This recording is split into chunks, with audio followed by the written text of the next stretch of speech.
family. It's good to see y'all again. It's your boy, your host, your brother, your son, your cousin, Javian Lorenz Moore, a senior music major, vocal performance emphasis, currently attending Morehouse College.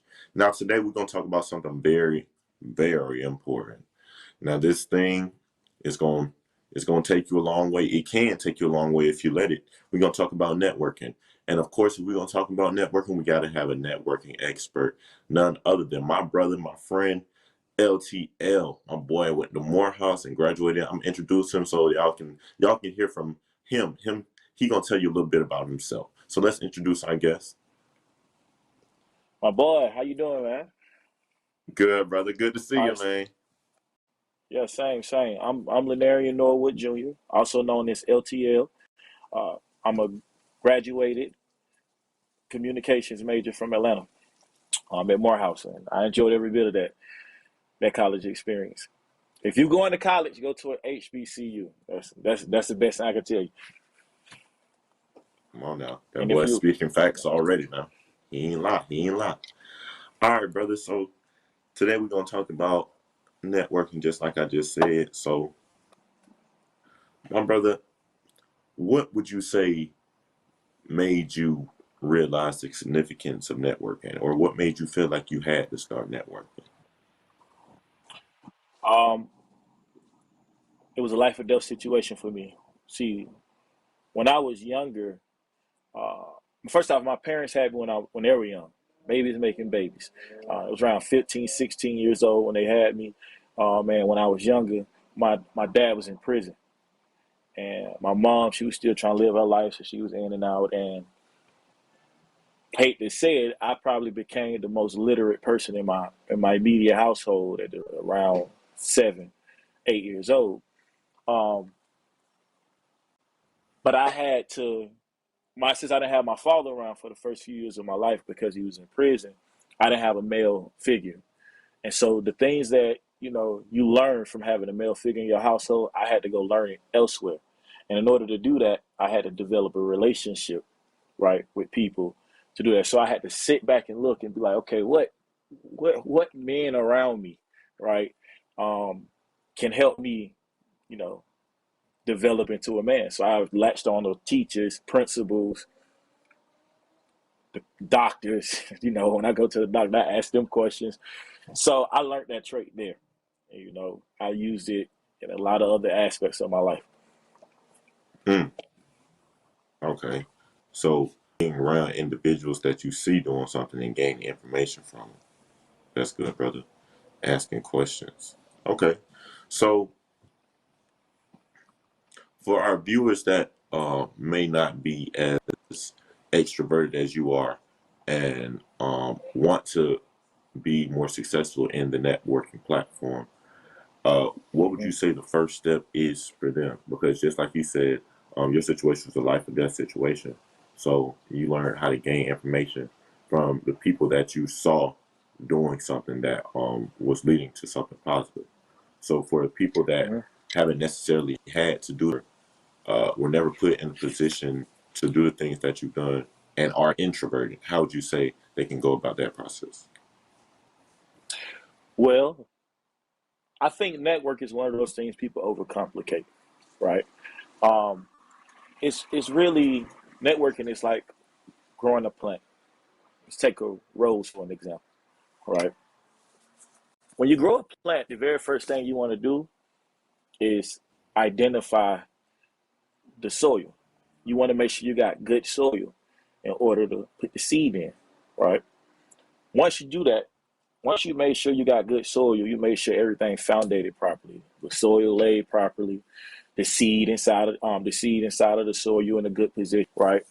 And then the next stage you do is you start watering the seed. And then after time of watering the seed, when it's time, right, you have a rose. That's the same thing with networking. Except when you look at it in real life, it's more so about identifying an objective. Okay, what am I trying to achieve? And then in some cases, what am I trying to overcome? If I'm trying to overcome poverty, well, how am I do that? Right? That's kind of how it goes. So if I'm trying to overcome poverty, for an example, right? I need to be around people who are not in poverty.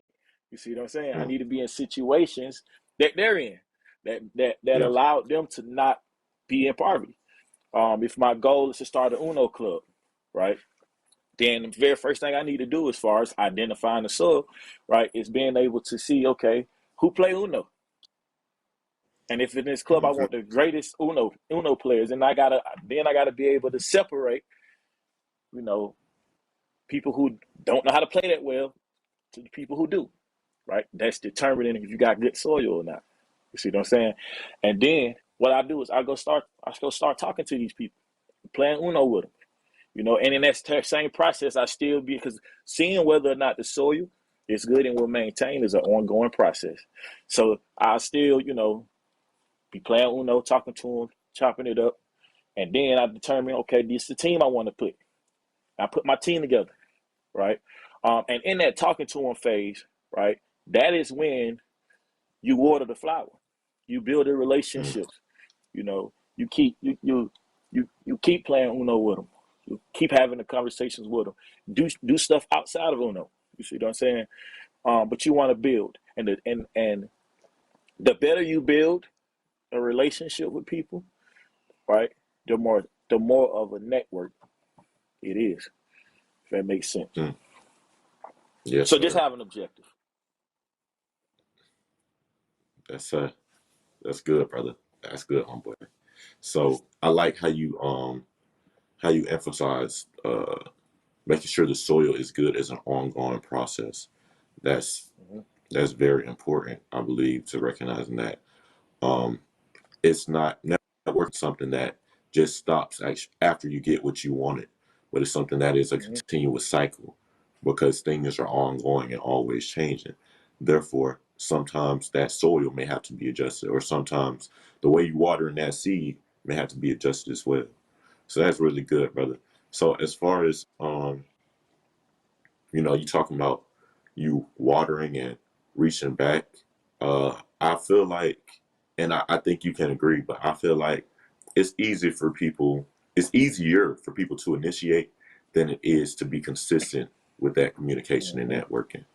Um, how can you say that you trained yourself to being consistent with reaching back after you uh, appreciate or understand your appreciation for your encounter with an individual?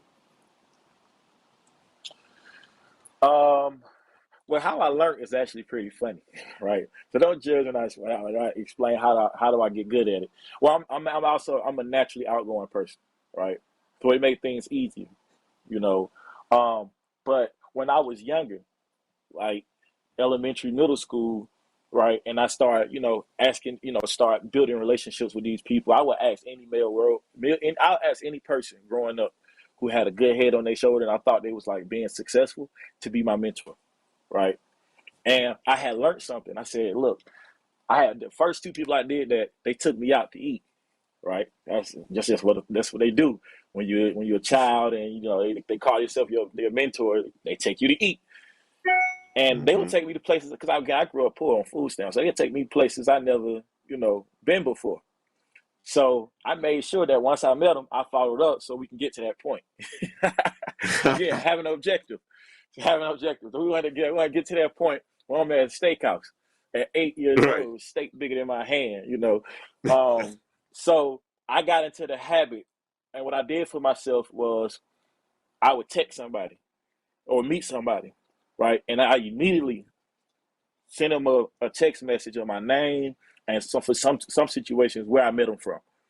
Then, right, because at my house, we love to get in the habit. Just people in general would be like, "Oh, let's chop it up, let's get up soon, let's have lunch," but never follow through, right? So what I would do is I would start the plans when we exchanging contact information. Okay, I start talking about restaurants. You know, you ever been to this so restaurant? Maybe we can do it there, right? Because that show people you serious, right? When you start going through with the plan. So I do that, But what I recommend for people who are not the most outgoing people is every discipline starts with creating a habit. So find a plan that works for you. I know you can put a reminder in your phone, call so and so in 30 days. Call so and so in two weeks. And I do that in my head mentally because I got so good at it. I say, okay, let me check in on so and so. Instead of scrolling through my Instagram, sometimes I just scroll through my messages and see who I ain't spoke to, or my contact and see who I ain't spoke to in a while. And then I just call or send them a text message saying I'm leaking out. So you got to do that. You can't use the excuse that, oh, I'm an introvert or I'm an extrovert, introvert, stuff people like to say. Nah, if you're not outgoing, right, you better get going because that's the only way networking works.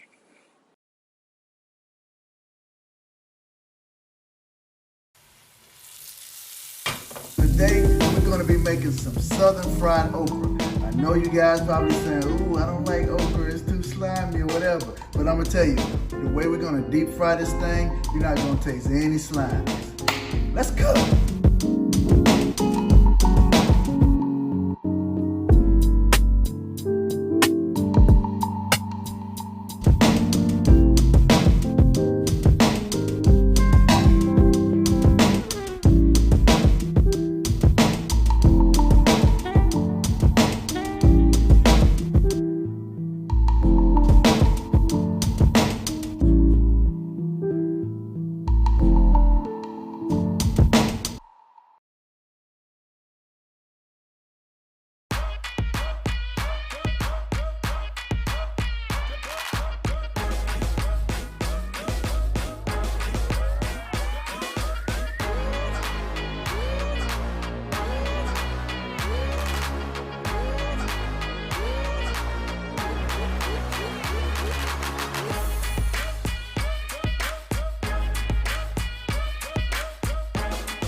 As far as recognizing, you know, who you want to be surrounded by when it comes to your networking, because going back to Mm-hmm. your Uno Club analogy, understanding the people that want to play Uno versus the people that are good at Uno, and understanding who you want, in that specific club or environment. How would you say um, you would better your judgment in weeding out those individuals that you want out versus wanting in? I think that's a great question, Javian, actually. And I think it starts with um, yourself, knowing yourself, right? Having that discernment, you know, for yourself. And then going back to it, the objective, right? Um, Knowing what am I trying to accomplish or what am I trying to overcome? Because like I said, we use rose as an example, right? Rose can't grow in any environment. You see what I'm saying? The rose got to grow in a certain environment in order for it to bloom properly. It's the same thing, whatever your plan is, or whatever you're trying to overcome. You're trying to overcome poverty, and you're trying to, take yourself to a different tax bracket for your family, right? Well, you're trying to you want to be around people who know how to make money and whose thought process is making money, not people who thought process is spending money. You see what I'm saying? Mm. And you just got to know when to put yourself in those situations and when to get out of certain situations. So with our Uno club analogies, when I'm going out and looking, I'm looking for good Uno players, not good spade players. Now I keep that spades player on the reserve because I might want to start a spades club next. But for right now, this ain't the season. You see what I'm saying? Right. So I think that's what, and it's just having that social maturity for sure to do that. Come on now, you just said something that's key. Now this might not be the season, but that don't mean you got to completely get rid of the space, because just like you said. Yeah. So that's kind of how that go. So No, it froze again. Oh, no, look, I thought so too, but look, yeah. I think that's very important to recognize that you know you can still capitalize off of the networking that you do, but you have to recognize when to use certain people that you're networking with, because just like you said, it may not be the season. So understanding that, how do you get out of a situation, referring to what you said in your last statement as far as knowing when to stay in a situation, knowing when to get out of it? How do you get out of a situation without burning bridges? Oh, that's a great question. That's a great question. This when your communication skills come in play, right? And by the way, I should you I should we shouldn't hear that oh, I'm just a bad communicator. You can get better. Get better. That's just become a better communication, because that's key in networking. Right? That is key in networking. Becoming a good communicator, right? Or becoming a great communicator is the only way to be a good networker, right? So that's first off key. But second off, to answer your question directly, I think it comes with, you know, having the right conversation, and watching the time you spend with those people. So right now I'm in a stage of my life where, you know, I'm ready to build more passive income, right? Um, and I grew up on welfare, so clearly nobody in my family can help me with that, right? So now I got to put myself in spaces, right? I got to take myself out of the hood and go into and spend more time, right, in spaces with people who can help me do that, and have those conversations with the people who can't help me. Hey, this is what I'm doing. And if you want to see me succeed, you shouldn't have an issue with it. And if you do, you burnt the bridge, not I. You see what I'm saying? But Mm, it's definitely about having that conversation. And sometimes the situation not as simple. Sometimes it is a fragile situation, right? Sometimes sometimes you might be in a relationship with a person, right? And frankly, they might not be the most fruitful for your objective at the time, right? It's the same thing about having that conversation. Like, look, maybe we need to fall back just a little bit, because and the way you have that conversation, you got to make it clear that this has nothing to do with you and everything to do with me trying to reach this goal. You see what I'm right. saying? And sometimes, like, if I'm looking for great Uno players, I ain't got to tell the spades players they ain't cut out. You see what I'm saying? I just spend more time with the great Uno players. So it's all circumstantial. So it's just a matter of how you play the game. As Denzel Washington say, it's chess, not checkers. Right. That's all I can say about that. Right. Yeah, the late great. Yes, sir. Yes, sir. So, man, well, you dropping. Come on, man. That's what's up. That's what's up. Okay. So, as far as what you said about you being upfront with the person and letting them know what you're trying to do in a specific time or a specific season, Hmm. and them having a problem with it, I feel like that goes back to what you said about your soil analogy. You know, recognizing that you may not need the same soil for a situation, or maybe that soil that you was in that situation was bad soil, and you recognize that was Hmm. bad soil from that person's response when you say you're trying to do something positive, and they may have a problem with it. That's because that soil wasn't good. So, brother, I'm just the way, man, this conversation is going very well, because the way I'm connecting everything that you're saying, I'm definitely seeing the vision in your mindset. So that's a beautiful thing, man. Um, wow, it's powerful, brother. Let, So, let me give you an example. Let me give you an example, right? This a lot of people don't know this, right? All right, so for one, I grew up in this nonprofit called Create Your Dreams, right? It's a enrichment program that basically help underprivileged and underserved communities, specifically my community, Bankhead community in Atlanta. They got me in the third grade, and for twice, sometimes three times a week, I'm there, and we're getting exposed to all these different activities. I digress. In that, we're around a lot of. That was the first time I saw a white person in person. It's Atlanta. So I was like, man, a real life white person. I said to myself, I'm finna ask them as many questions as I can. And so I did. I was asking them a lot of questions. But they saw how, you know, they saw how bold I was to be able to sit down and like this to say, hey, you and I finna have a conversation about how you can stay in this big house. I want to know. Anyway, in that program, I ended up being a poster kid, right? Because I was outspoken. I went out and and I would network for the organization to help bring. I was helping the organization fundraise and bring money at the age of 8, 9 years old.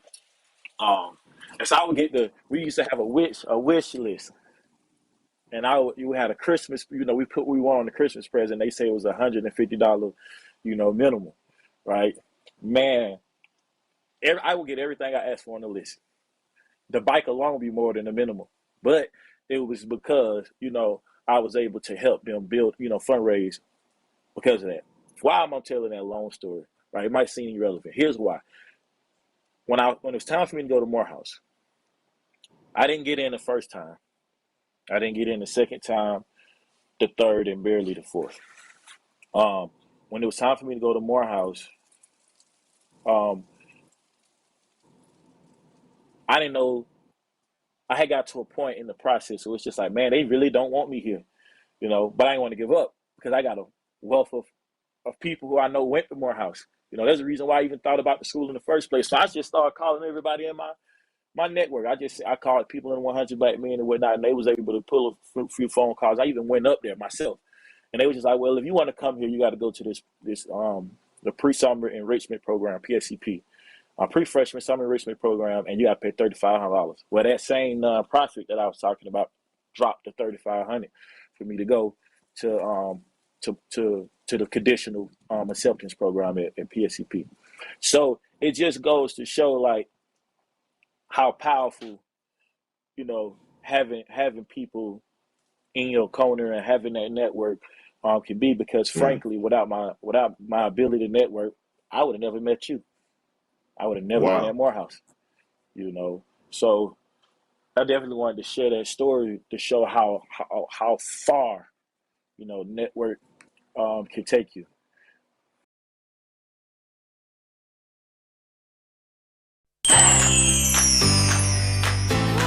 We are still talking all about the season of fall.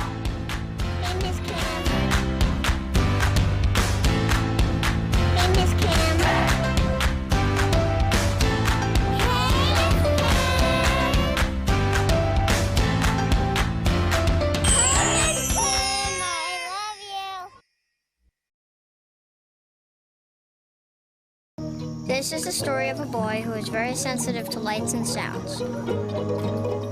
So he built secret hiding places where nothing could get in. The boy didn't like looking people in the eye. It made him feel uncomfortable. One day, he found out he had something called autism. His family got him help, and slowly, he learned how to live with it better. Early intervention can make a lifetime of difference. Learn the signs at autismspeaks.org.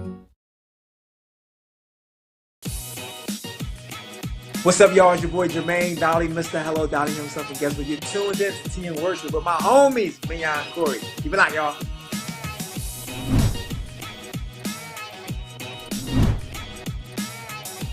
Hey, y'all, it's Candy West, and you're watching Tea and Worship with Mignon and Corey.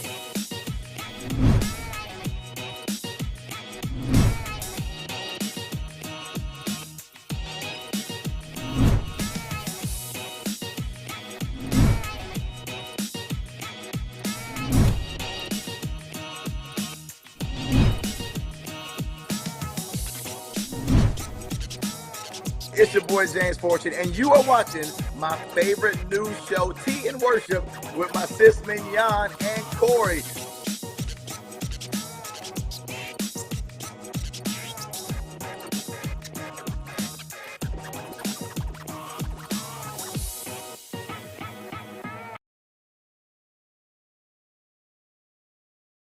And if y'all can't already tell from this conversation, LTL, that was that man on Morehouse campus, for sure.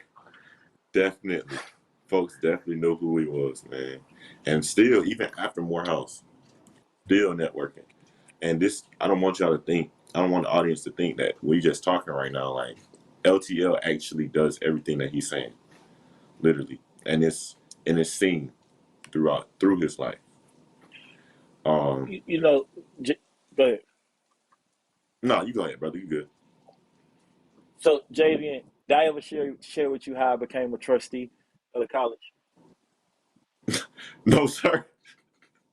All right, so ladies and gentlemen who are watching, beautiful people. So I was on the board of trustees at Morehouse. The board of trustees is the entity of the college that basically determine, they make all the executive decisions for the college. At Morehouse, we usually have 3 student trustees: JV, the junior board trustee, the senior board trustee, and the SGA president. Right. Usually can only run for JBT as a rising sophomore or rising junior. Well, I ran as a freshman, and the reason I learned about the position when I came to Morehouse, I was a very ambitious guy. I was like, I'm going to be involved. I'm going to be in the SGA. I'm going to run for senator. And so I said, I need to go meet all the deans and student activities. I need to go meet everybody I need to meet on campus, who can help me do that. So the first person I met was Dean Booker, the GOAT. Y'all know that's the GOAT, Kevin Booker. Anyway, met Kevin Booker.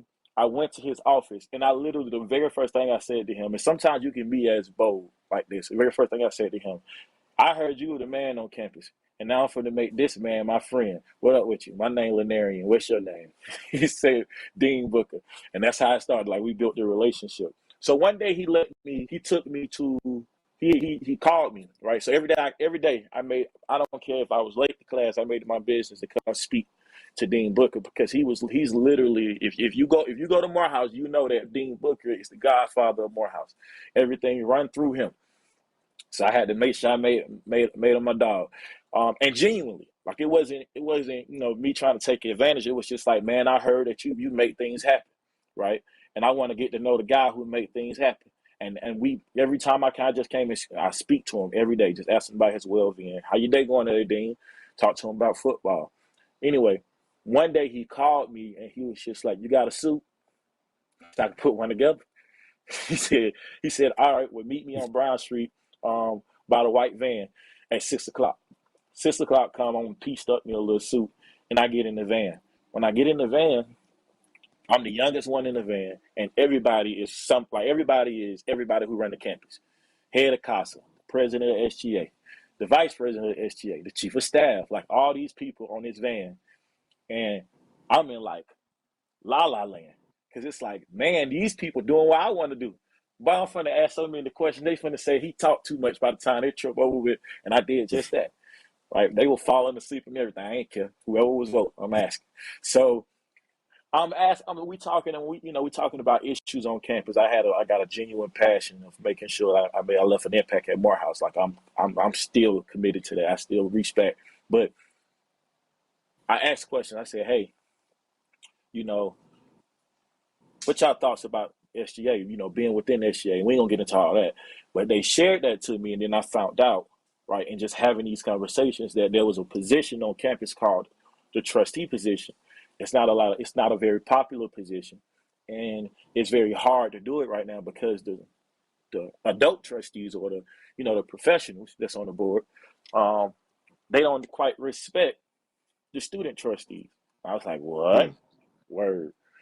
I said, well, maybe I need to run. I'm going to show them who they need to be respected. I'm going to show them, hey, I ain't the one, right? And they was just like, no, you don't want to do that. These lawyers, just Chick-fil-A CEO, these some big executives. And I'm just like, me too. So I had to show them.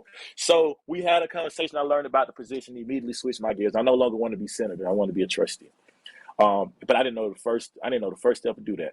So what I did was I reached out to the current, JBT, and we had a conversation. And in situations like that, Javian, honestly, that's where you got to be bold. You got to be very clear what your goal is. Hey, listen, Moses, I want to be the junior board trustee just like you. How do I do it? Right. Now it's clear to him what the beginning of our relationship is going to look like. There's a young guy who want to do what I'm doing. Let me help him out. But I got to come at him at a good angle, right? Because I want him to be accepting and actually help me out. I want to be rude. I don't want to be arrogant. You see what I'm saying? I want to be humble, right? And he did. He helped me out. He gave me tips on how to run. And they had a special election for it because the other guy went on the hiatus. And the board was just just in shambles. And so I ran and won. And that's how I got on the board of trustees. And I swear to you, networking is all. That's like the bulk of what you got to do to even do that job. But yeah, that's how I go. I wanted to share that story because it just shows in that, examples of sometimes you got to be intentional about networking. Other times it requires a little subtleness. Um, and yeah, that's kind of how that goes. That's the story on that. Mm. And I like how you said making your objectives known, making your goal known, being straightforward when you're networking, so that from that point on they know the basis of your relationship. And I feel like that's where some folks be messing up, when they genuinely get a relationship or a network for a specific purpose, yet they don't state that purpose. And that's where some confusion comes into place. So when they try to capitalize off of that network or off of the relationship that they made for the purpose that they had intended beforehand, the network or the individual that they networking with is confused because they didn't let it be known beforehand. So I like how you emphasizing the importance of communication, brother. Definitely, man. You For sure. man, dropping some gems on this show, man. Once again, man, I appreciate you coming on, my boy, my brother, LTL. We definitely got to go get some more lunch. We might have to go back to that Mexican spot because that thing was good, my boy. We definitely got to get, especially the margarita. we definitely got to get some more lunch, brother. But once again, man, I appreciate you.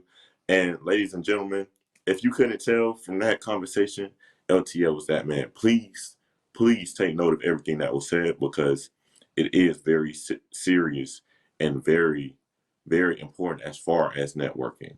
Make sure you make your intentions known. You have a basis, you have the soil, and then you have the seed. And you have to continue to water that seed. Watering that seed looks like reaching back to the individual that you networked with. It's not enough just to make that initial action. You have to capitalize after that initial action. And after you make that action, you have to weed out the things or the people that you don't want in that space. And that comes back to changing the soil or catering to that soil. So as we see, networking is a continuous cycle. Family, thank you so much for tuning in. Once again, my name is Javion Lorenz Moore. I love you all. Be blessed. Have a great, great rest of your week.